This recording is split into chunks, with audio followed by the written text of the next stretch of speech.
From David Hume's Enquiry Concerning Human Understanding, Section 4, Part 2.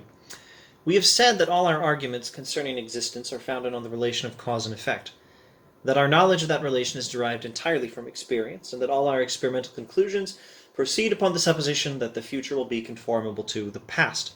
To endeavor, therefore, the proof of this last supposition by probable arguments, or arguments regarding existence, must be evidently going in a circle, and taking that for granted, which is the very point in question.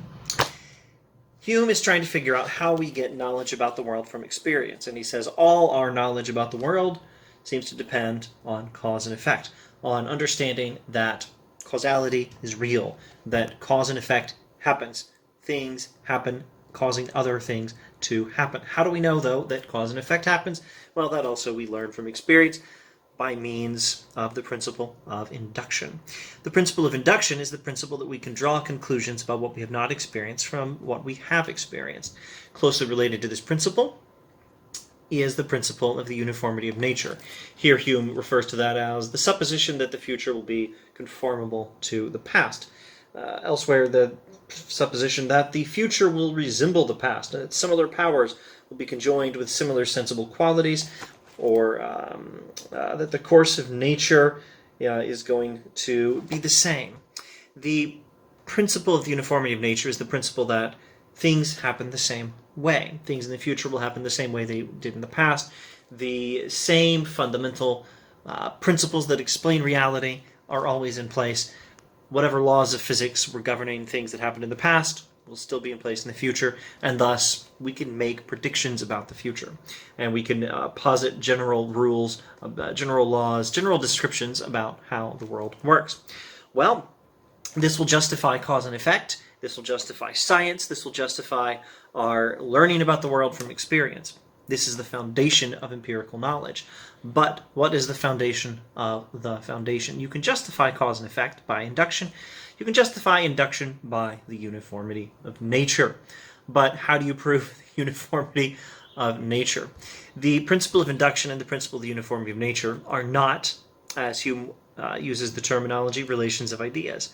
These are not statements whose subject contains their predicate. They're not analytic statements. Go back and find earlier videos on the subject if this terminology is not familiar to you. These are not a priori certainties. They are not things that we know independently of experience, simply in terms of the necessity of the sentences themselves. These are statements about the world. These are factual statements about how the world works. And so how do we know them except from experience? But these are the things by which we learn about the world from experience. So what on earth can possibly be their justification? There's nothing contradictory about the denial of the principle of induction or the principle of the uniformity of nature.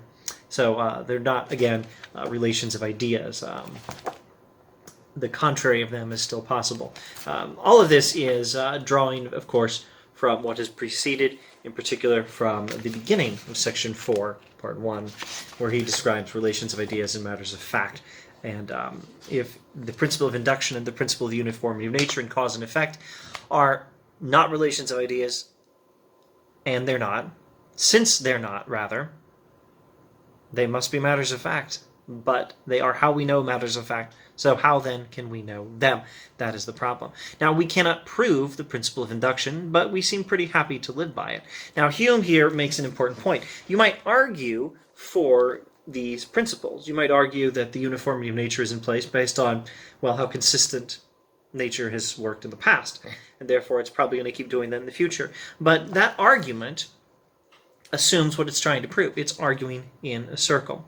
You might say that this principle has often led us to truth in the past, and so it's likely to lead us to truth in the future.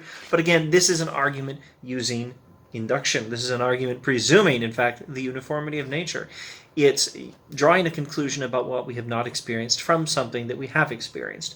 Maybe that's worked in the past, but that's not a good argument that it's going to work in the future, because the supposition that that you can reason about the future from the past is the very point in question. You can't argue that you can draw conclusions about what you have not experienced from what you have experienced on the grounds that we've done it in the past and therefore we can keep doing it in the future, because you're using the same reasoning that you're trying to justify. it's arguing in a circle. That approach, Hume says, will not work.